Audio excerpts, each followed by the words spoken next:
Bonjour, bonsoir et bienvenue sur Tout Oui, le podcast qui vous écoute.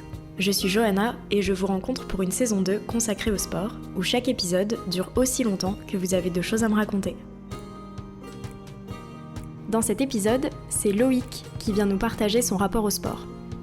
Il nous parle à la fois en tant qu'ostéopathe et en tant qu'ancien athlète en décathlon. Bonne écoute!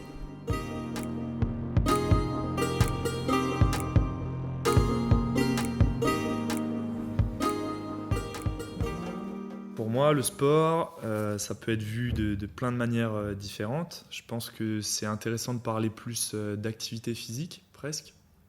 Parce que, en fait, on peut parler du sport comme moi, je vais faire mon match de foot, je vais courir, je vais faire machin. Mais je pense que c'est encore plus que ça, plus une manière de vivre au quotidien et d'essayer d'intégrer l'activité physique, d'être en mouvement tout le temps.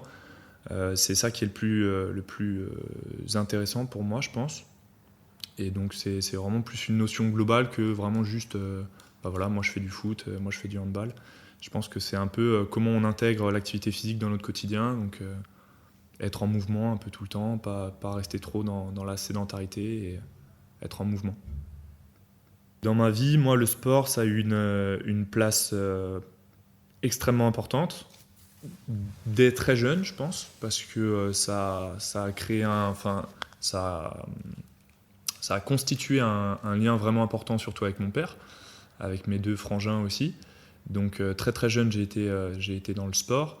Et après, je pense que ça a représenté vraiment un moyen de développement pour moi quand j'étais plus jeune, donc à l'école primaire, etc., pour me forger en tant que petit mec, quoi. Et en termes de confiance en soi, etc., je me suis vite lancé dans l'athlé du coup, et ça a été un vrai déclic sur le côté développement personnel, quoi, pour moi. Et du coup après je me suis lancé vraiment à fond là-dedans, et le sport c'est presque je me décris en tant que sportif, quoi, quand je me présente à des gens dans ma famille, des amis, des trucs comme ça, c'est vrai que, ou alors quand on me présente moi, on va dire lui c'est le sportif. J'ai un frangin qui est médecin. Et j'ai un petit frangin, donc c'est souvent on dit c'est le petit frère, ou c'est celui du milieu, c'est le sportif, c'est le grand frère, c'est le médecin. C'est un peu les versions courtes des présentations, quoi.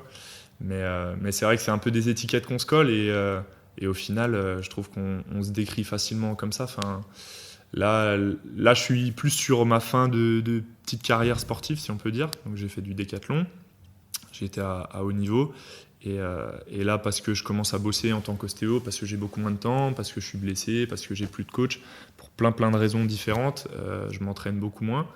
Et c'est vrai qu'il y a un peu ce côté identitaire où on s'identifie vraiment en tant que sportif, quand on se décrit, etc. Même quand je parle maintenant aujourd'hui avec mes patients, et quand ils me disent voilà, vous faites du sport, etc. Et là, j'ai ce côté où je dis oui, je suis décathlonien. Enfin, ouais, j'étais décathlonien. Et cette petite période de transition là, elle est pas facile. Et donc on se rend compte que vraiment le sport c'est une activité, mais c'est encore plus que ça, quoi. C'est vraiment un truc qui fait partie de nous, et qui nous permet de nous forger, de nous construire, quoi, vraiment, en tant que personne. Le décathlon, c'est simple, c'est une épreuve spécifique de l'athlétisme qui en regroupe 10. Donc en gros, c'est quand on n'est pas assez fort dans une épreuve, comme le saut en longueur, le lancer de poids ou le sprint, et on essaye d'être pas trop nul dans toutes. Et donc c'est des compétitions qui sont sur 2 jours. On a 5 épreuves par jour. Chaque épreuve correspond à un nombre de points en fonction de la performance qu'on fait. Et donc on a 4 courses, 3 sauts et 3 lancers. Le 100 mètres, le 400 mètres, le 110 mètres haies, le 1500 mètres, ça c'est les courses. 3 lancers, lancer de poids, lancer de javelot, lancer de disque, et 3 sauts, soit en longueur, soit en hauteur, soit à la perche. Et donc chaque épreuve va nous rapporter un nombre de points, et à la fin on fait un total, et du coup ça nous permet d'avoir une performance qui est objective. Et c'est ça qui nous plaît aussi, c'est qu'on a un vrai ranking français, mondial, en fonction de notre perf, quoi, où je suis allé aux États-Unis, je disais voilà, mon record c'est tant de points, eux ils savent à quoi ça correspond, quoi. Si je dis je joue au foot, j'ai marqué 12 buts dans la saison, si j'ai joué contre mes cousins qui ont 5 ans, ça n'a aucune valeur, quoi. Alors que le nombre de points au décathlon, c'est objectif, quoi. C'est la même chose pour tout le monde. sur Terre. Et donc, le but, c'est d'être le plus complet possible en alliant la vitesse, la force, la coordination. Et voilà, d'essayer d'être le moins nul possible sur les 10 épreuves qu'on a. Ce qui m'a le plus plu dans le décathlon et ce qui m'a poussé à y participer, c'est déjà que j'étais à fond dans l'athlé, ça, j'étais sûr que ça me plaisait, et j'étais dans une recherche de performance, c'était pas seulement un loisir. Et donc j'avais participé une première fois à des championnats de France sur de la course, mais j'avais pas un niveau extraordinaire, et je me suis vite rendu compte que là où j'aurais le plus gros potentiel, c'était sur le décathlon, parce que j'avais un profil complet, quoi, mais pas excellent. Donc j'étais complet, je savais lancer, je savais courir, je savais sauter, mais j'étais pas excellent nulle part, quoi. Donc mes coachs, ils m'ont vite conseillé de partir là-dedans. Et donc ce qui me plaisait vraiment, c'était le côté complet aussi à l'entraînement, où je sais que tous les soirs je vais à l'entraînement, mais je vais jamais faire la même chose. Donc il n'y a pas du tout ce côté répétitif. Et un soir je vais y aller, je vais faire des sauts, un soir je vais faire de la muscu, un soir je vais faire des lancers. À chaque fois je change de coach, je change même peut-être de compagnon d'entraînement. Donc tous les jours je fais des choses nouvelles. Et je crée des liens entre chaque épreuve, parce que quand je progresse à la perche, je progresse en coordination, et donc indirectement je vais être meilleur au sprint. Et tout ce côté-là, il est super intéressant, et on apprend vraiment à s'adapter, quoi. Donc je pense que c'est ça le plus intéressant, parce que pour moi l'adaptation, après même quand on parle en dehors du sport, sur le côté professionnel ou social, je pense que l'adaptation c'est vraiment peut-être le critère le plus important. Enfin, pour moi, la capacité d'adaptation, c'est une forme d'intelligence, quoi. C'est qu'on va être capable de toujours s'adapter à la situation, aux personnes qu'on a en face de nous. On ne va pas rester braqué ou dans nos idées. Enfin, c'est vraiment un côté qui est intéressant et que je retrouvais dans le décathlon. Donc ça me plaisait beaucoup, quoi. Donc je me suis lancé dans le décathlon à peu près dans mes années lycée. J'ai commencé l'athlé assez jeune, j'étais à un niveau correct, et après au moment de partir au lycée, je savais pas trop ce que je voulais faire. Je pensais partir sur un lycée général, mais j'étais vraiment pas très investi dans les cours, ça me plaisait pas trop. Je prenais pas mal de mots, je faisais le con en classe, je faisais l'intéressant, parce qu'au final j'avais pas trop de but sur tout ce que je faisais, et donc il y avait que le sport qui me motivait vraiment. Donc l'histoire est folle, mais c'est pour sécher un cours de français que j'ai pris rendez-vous avec ma conseillère d'orientation. Et donc, c'était vraiment juste pour rater 2 heures de français, quoi. Donc, j'y cherchais rien de particulier. Et au final, elle m'a dit, bah voilà, pourquoi t'es là? Je lui ai dit, bah je sais pas trop. Elle m'a dit, ok, bah qu'est-ce qui te plaît dans la vie? Je lui ai dit, bah le sport. Qu'est-ce que tu veux faire plus tard? Bah aller au lycée. Elle m'a dit, est-ce que ça te plairait d'aller dans un lycée sportif? Et donc, je savais même pas que ça existait. Et au final, grâce à ce rendez-vous, je me suis retrouvé en internat à Villefranche, en classe horaire aménagée, à m'entraîner tous les soirs. Et donc là, c'est devenu un peu plus poussé. Et c'est suite à ça que je me suis lancé dans le décathlon. Et donc, j'ai fait mes premières années à Villefranche en m'entraînant au décathlon.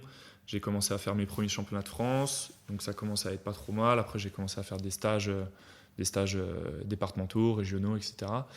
Et quand j'ai vu que je pouvais avoir vraiment un bon niveau dans cette épreuve-là, je me suis dit qu'après, quand je partirais en post-bac, j'aimerais bien trouver des études qui me permettaient de continuer. Et à ce moment-là, du coup, j'hésitais un peu entre kiné et ostéo. Et je savais que pour faire kiné, il fallait passer par l'année de PACES. Et donc, j'étais allé aux journées portes ouvertes du salon de l'étudiant. Et j'avais parlé à un étudiant en médecine. Je lui avais dit, bah voilà, moi, j'aimerais bien faire kiné, mais j'ai envie de continuer le sport. Tu penses que c'est faisable ou pas? Il m'avait dit, ah oui, complètement.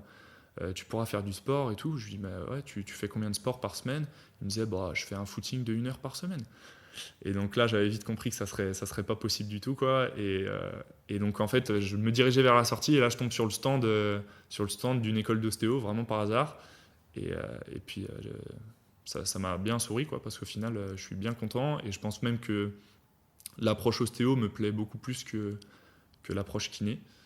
Et donc voilà, et donc je suis parti à Lyon en école d'ostéo, j'ai trouvé un nouveau coach qui était vraiment spécifique sur le décathlon, et là j'ai énormément progressé, j'ai fait une sélection en équipe de France, ça m'a permis d'être dans les meilleurs Français de mes catégories, et même à terme de finalement partir après mon diplôme d'ostéo 1 an aux États-Unis, pour refaire une année d'études là-bas en tant que boursier, parce qu'une fac me faisait venir pour faire du sport pour eux, quoi, pendant un an.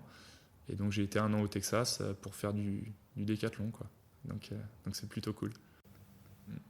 Donc j'ai fait mon année aux États-Unis et en fait l'histoire elle commence un peu, enfin même très avant ça. C'est quand je suis rentré au lycée, je sais plus l'année, mais voilà, en seconde, j'avais des douleurs au genou et au final on s'est rendu compte que j'avais un souci de croissance important. Je vais pas rentrer trop dans les termes techniques, mais j'avais en gros une petite partie de l'os à l'intérieur de mon genou qui se nécrosait, donc qui était en train de se détacher. Et donc on a dû m'opérer de ça, j'ai eu une greffe osseuse, j'ai été écarté du sport pendant 9 mois à peu près. Et à la reprise, ça allait plutôt bien. J'ai mis du temps à revenir, mais ça allait plutôt bien. Et avant mon départ aux États-Unis, j'ai eu une rechute sur ce genou qui a été bien douloureux. Toute mon année aux États-Unis, ça a été compliqué. J'étais blessé à peu près toute l'année. J'ai fait des injections là-bas.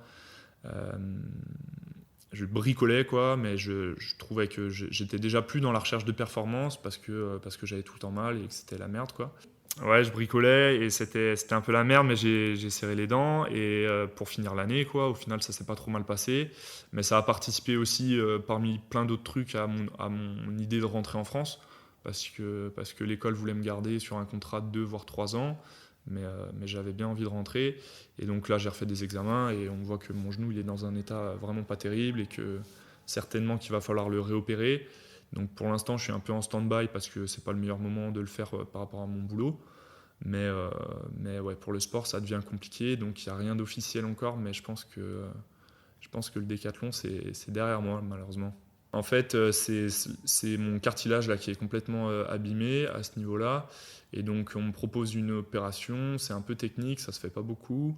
Et ça marche plus ou moins. Donc pour la vie de tous les jours, ça devrait bien m'aider normalement. Mais pour la reprise du sport à très haut niveau, c'est pas sûr que ça soit la meilleure idée. Et puis il faut aussi se poser les questions, quoi. C'est que moi j'ai fait mon petit parcours. Je pense que j'ai pas fait tout ce que je pourrais faire parce que j'ai été freiné par pas mal de blessures.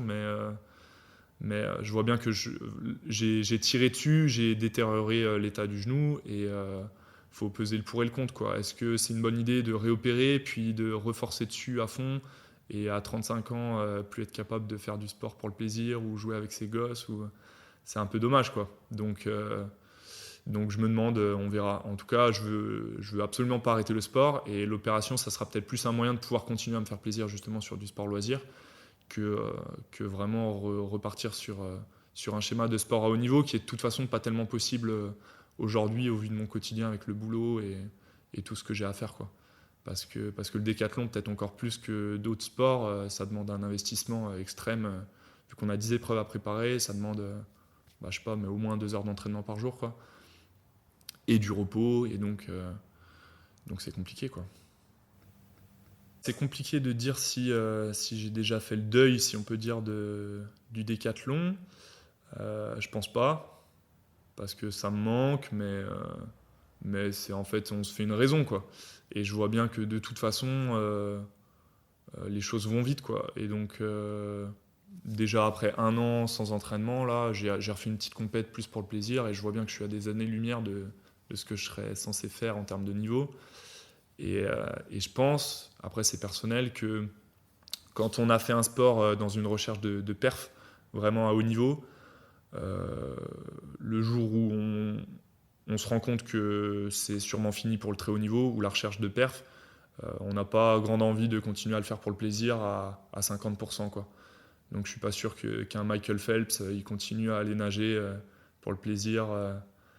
Je suis pas sûr, quoi. Donc à partir du moment où c'est terminé, je pense qu'il vaut mieux garder la belle image qu'on a eue des grosses perfs et tout, plutôt que de continuer à aller sur le stade pour faire des trucs qui sont ridicules par rapport à ce qu'on faisait avant, quoi. Mais encore une fois, c'est vraiment pour le côté sportif et perf. À côté de ça, c'est primordial, je pense, de continuer à faire du sport et en fait à remettre surtout la notion de plaisir au centre de tout, quoi. Parce que là, pour mon cas personnel, sur les 2-3 dernières années que j'ai eues, je commençais vraiment à me péter dans tous les sens, donc à avoir des blessures un peu partout. Et ça, c'est un gros frein au plaisir, quoi. Parce qu'on passe le pourcentage de souffrance-plaisir, il passe vraiment beaucoup dans le négatif, où 95% du temps, on en chie, mais pas dans le sens parce que c'est dur et qu'on va à l'entraînement, plus dans le sens où parce qu'on souffre et on n'arrive pas à s'exprimer, on est tout le temps freiné. Et donc, c'est plus de la frustration que de la souffrance, quoi. Donc, par rapport à ça, c'est compliqué. Et au final, quand c'est fini, on se dit... on prend du recul, quoi, par rapport à tout ça. Et on se dit, finalement, aller faire un foot avec mes potes ou juste aller grimper alors que je suis nul ou aller nager pour le plaisir, c'est pas mal aussi, quoi. Mais c'est différent, c'est pas la recherche c'est pas les mêmes objectifs, quoi. Aujourd'hui, là, je suis vraiment en transition sportive parce que j'ai arrêté de m'entraîner quotidiennement sur l'athlé. Mais par contre, j'essaye de vraiment continuer à faire du sport parce que ça me fait du bien aussi et ça me sort du boulot et puis j'en ai besoin. Donc je fais pas mal de trucs. J'ai repris un peu le foot pour le plaisir. Je m'étais mis à grimper et puis je me suis vite rendu compte que c'était pas tellement pour moi. Je sais pas, j'essaie d'aller nager une fois de temps en temps. Enfin, je fais pas mal de trucs. Je vais courir. Je fais du sport aussi avec ma copine. C'est vraiment sans stress, quoi. Si un jour, 2 jours, 3 jours où je fais pas de sport, je me prends pas la tête. Mais j'essaie en tout cas d'en faire quand même beaucoup dès que j'ai le temps, quoi. Mais j'ai plus de pratique vraiment prédéfinie, de pression d'entraînement ou d'objectifs très clairs, quoi. Donc moi j'ai 24 piges et je suis diplômé depuis bientôt 2 ans et donc je suis ostéopathe. Donc je passe mes journées à essayer de soigner ou en tout cas de soulager les gens avec mes mains. Et donc je trouve ça super intéressant. Je trouve ça cool parce qu'on est un des rares métiers pas forcément de la santé ou du monde de la santé en tout cas, où on a beaucoup de temps avec le patient, donc parce qu'on est très libre. Donc on est libre au niveau de nos tarifs et on est libre aussi de prendre nos patients 20 minutes ou 1 heure et demie, quoi. Donc on fait vraiment ce qu'on veut par rapport à ce qui nous ressemble. Et là, moi aujourd'hui, je travaille, je prends mes patients, je les vois pendant 1 heure, quoi. Et donc par rapport à je sais pas, un médecin ou un kiné qui va voir le patient 10 minutes, un quart d'heure, 20 minutes, mais parce qu'ils n'ont pas tellement le choix, hein, c'est pas du tout une critique. On a une vraie relation patient-thérapeute qui se construit et c'est super intéressant, quoi, parce que en ostéo, on va leur apporter beaucoup par ce qu'on fait en termes de technique sur le corps, mais c'est tellement beaucoup plus que ça, quoi.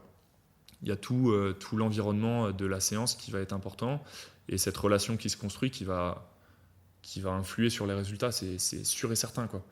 Donc c'est pour ça qu'en plus c'est intéressant. Je pense qu'il n'y a pas de... Enfin, il n'y aura jamais le meilleur ostéo du monde, ça n'existe pas parce que il y aura toujours des gens à qui ça va convenir et des gens à qui ça ne va pas convenir parce que sur le côté relationnel et sur les méthodes, ça ne plaira pas à tout le monde. Alors que peut-être, je dis bien peut-être, sur le plan technique, etc., on pourrait dire qu'il existe le meilleur radiologue du monde parce que c'est le mec qui va être capable de tout voir.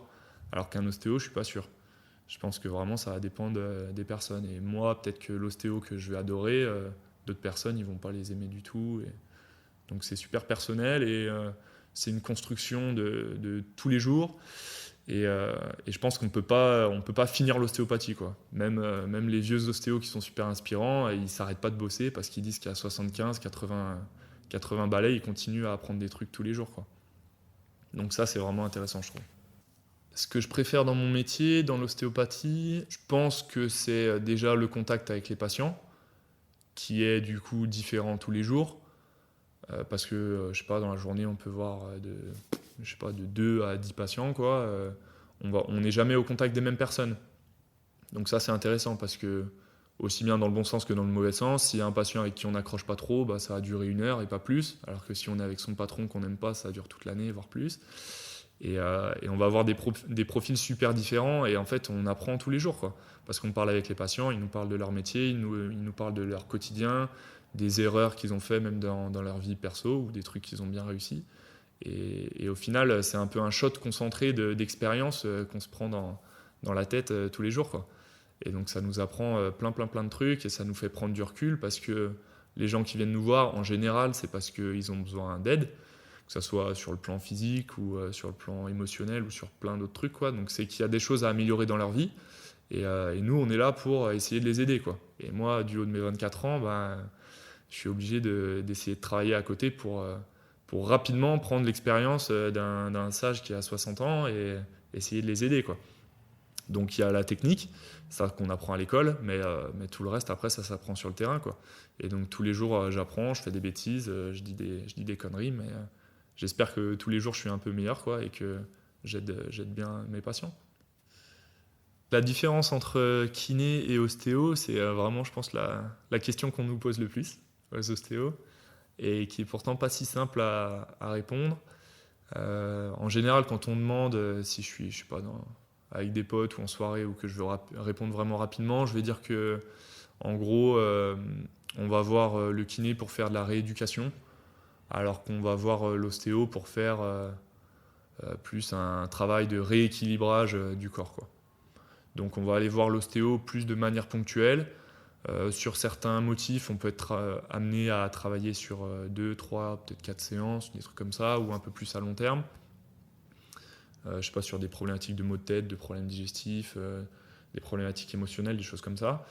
Mais on va pas être amené à voir le patient autant de fois que le kiné, qui va lui, par exemple, travailler sur une entorse de cheville, des lombalgies, des choses comme ça, et il va voir le patient sur 12, 15 séances réparties sur 2 mois, et il va travailler sur, je sais pas, du renforcement, des étirements, plein de trucs différents, quoi. Mais c'est 2 métiers très complémentaires. Moi, j'adore la kiné, je trouve ça super intéressant, je travaille avec énormément de kinés, mais on travaille différemment. Je pense qu'on a une différence d'approche philosophique du corps, ou peut-être l'ostéo a une vision un peu plus globale, je pense, et le kiné, pardon, peut-être un peu plus biomécanique. Mais je pense que de nos jours, c'est vraiment amené à se lisser de plus en plus, et on parle de plus en plus de profession de soins ou de thérapeute manuel, quoi.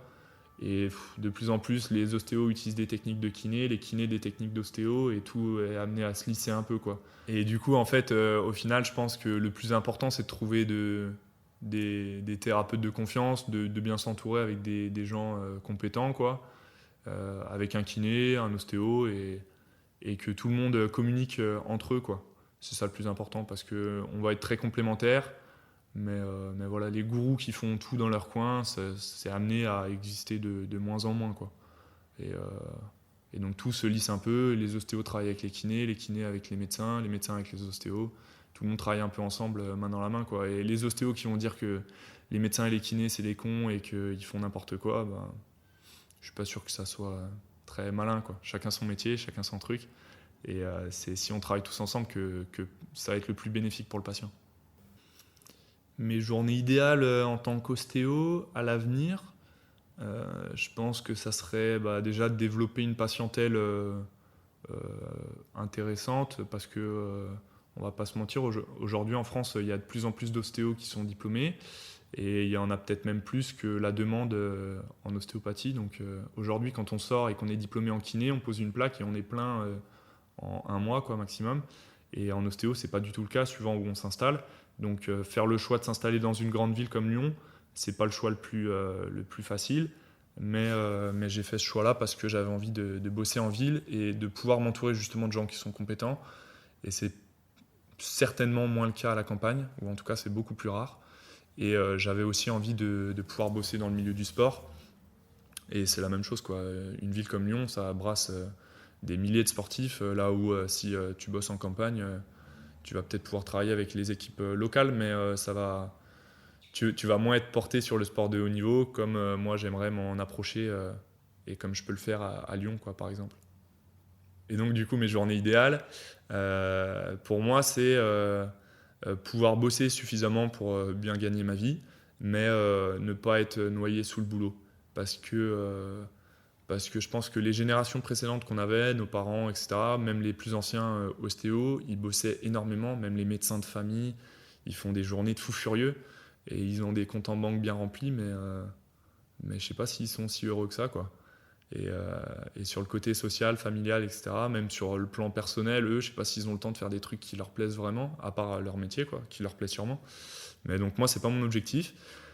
J'aimerais bosser beaucoup, mais avoir beaucoup de temps pour moi aussi, pour continuer à apprendre, à lire, à faire mon sport de mon côté, passer du temps avec mes potes, ma copine, et voilà, me faire un peu... C'est un des trucs aussi qui m'a poussé à être ostéo, c'est que Déjà, le métier socialement me plaisait beaucoup, mais surtout, tu es ton propre patron et tu gères tes journées comme tu veux, quoi. Donc si là, samedi, j'ai envie de bosser, je peux bosser 8h midi. Si j'ai pas envie de bosser, je prends mon week-end. Je fais mes journées comme je veux. Si j'ai envie de terminer à 22h, je peux terminer à 22h. Et si j'ai envie de bosser que le matin et l'après-midi faire du sport, je peux aussi, quoi. Donc ça, c'est un vrai avantage. Et je compte bien l'utiliser pour faire des journées qui me plaisent, quoi. Et je pense qu'il n'y a aucun intérêt à gagner des millions si on ne prend pas un peu de temps pour faire les trucs qui nous plaisent, quoi, tout simplement. Par rapport à l'ostéo, ce qui est intéressant, c'est que nous, on prône toujours le mouvement. Donc, que ça soit le micro-mouvement au niveau d'une articulation. Donc, on va dire une articulation qui est en bonne santé, c'est une articulation qui est mobile. Donc, nous, on va toujours essayer de redonner de la mobilité à une articulation pour que toutes les circulations puissent se faire correctement, que le mouvement puisse être libre complètement, etc. Et donc, ça peut se faire d'un point de vue mineur, microscopique, au niveau d'une articulation, mais aussi majeur dans le sens où le mouvement, c'est la vie, quoi. Et en ostéo, le mec qui a inventé l'ostéopathie, dont je parle souvent parce que ça me passionne, qui est Andrew Taylor-Still, il nous disait que la vie, c'est le mouvement. Et donc, il prône plus l'ostéopathie comme une philosophie que comme une technique, quoi. Et donc, c'est ce que je disais au début du podcast. Je pense que l'activité physique, c'est plus une manière de voir la vie. Et c'est simplement, je sais pas, prendre son vélo, prendre les escaliers à la place de l'ascenseur, se déplacer, faire du sport un peu tous les jours et tout ça. Donc c'est plus une philosophie. Et nous, on va être amené en ostéo à conseiller énormément les patients là-dessus, que ce soit les personnes plus âgées qui veulent se remettre au sport, ou que ce soit les plus jeunes. Et donc par rapport aux plus jeunes, je pense que le sport a une importance énorme, que ce soit sur le côté simplement moteur, pour le développement de toutes les qualités, la coordination, etc. Que ça soit sur le plan social, parce qu'au final, c'est un vrai moyen de se faire des amis, et à cet âge-là, c'est super important. Et moi, aujourd'hui, je pense que plus de la moitié de mes amis, c'est encore des amis que je me suis fait par le sport, quoi. Et on n'en parle pas assez, mais c'est super important. À cet âge-là, il y a plein d'enfants qui ont du mal à se faire des copains, qui sont un peu isolés et tout. Et mettre un enfant dans un club de sport, c'est un vrai moyen de l'intégrer. Sur le plan moteur, comme je disais, mais aussi sur le plan social. Et après, ça forge aussi en tant que personne, parce que en termes de confiance en soi, passer par le sport, ça pousse à se développer en tant que personne. Donc après, il y a différentes visions. Il va y avoir les sports co et les sports perso, comme l'athlé par exemple. Les sports co, ça apprend à travailler en équipe. Donc c'est super important. Et si on fait le parallèle avec travailler dans une équipe, je sais pas, dans un bureau, avec des collègues, etc., c'est toujours ce côté social, savoir travailler avec les qualités et les faiblesses de chacun.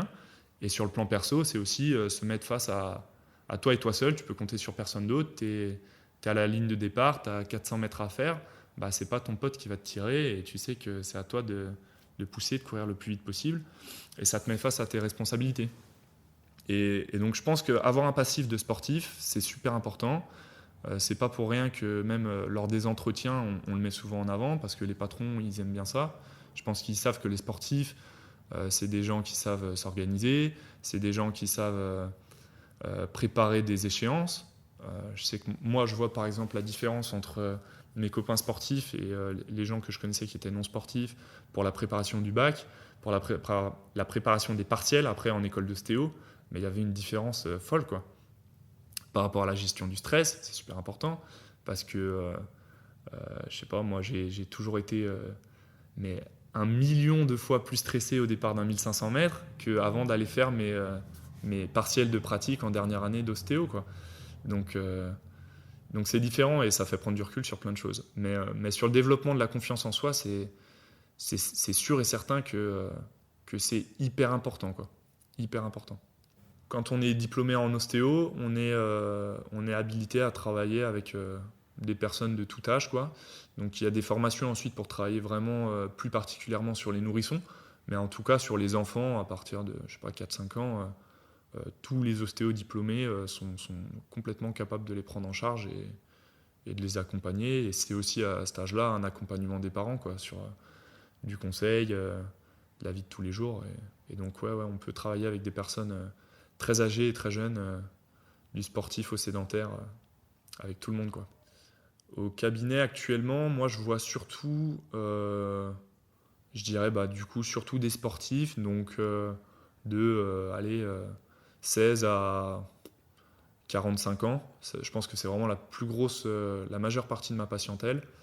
Mais oui, je vois des personnes retraitées, je vois des nourrissons, mais c'est pas là, c'est pas ce que je fais le plus. Déjà parce que mes cabinets sont dans des zones où c'est pas la population majoritaire. Mais ouais, on voit de tout. Ouais. Et c'est super intéressant et super important, je pense, de continuer à faire tout d'ailleurs, parce que je pense que les médecins ou les ostéos, par exemple, qui ne travaillent que dans un club, par exemple un club pro, qui sont salariés d'un club pro, et ben dans l'année, ils ont 25 ou 30 patients, quoi. Alors que moi, je travaille pas non plus comme un fou furieux, les 30 patients différents, je les vois dans la semaine. Et donc, en un mois, je vais avoir vu 4 fois plus de patients qu'un mec qui travaille avec des pros et qui voit qu'un seul groupe, quoi. Et donc, je pense que quand on travaille qu'avec les mêmes personnes ou qu'on fait la même chose tout le temps, forcément, on régresse. Parce qu'on n'a pas le point de vue global qu'on peut avoir. Et donc, ça fait aussi le parallèle avec le décathlon. Parce que des fois, je pense que même des sauteurs en longueur ou des sprinteurs, il ferait bien de s'entraîner sur d'autres épreuves pour progresser sur leur épreuve à eux, pour avoir des déclics. Parce que sur.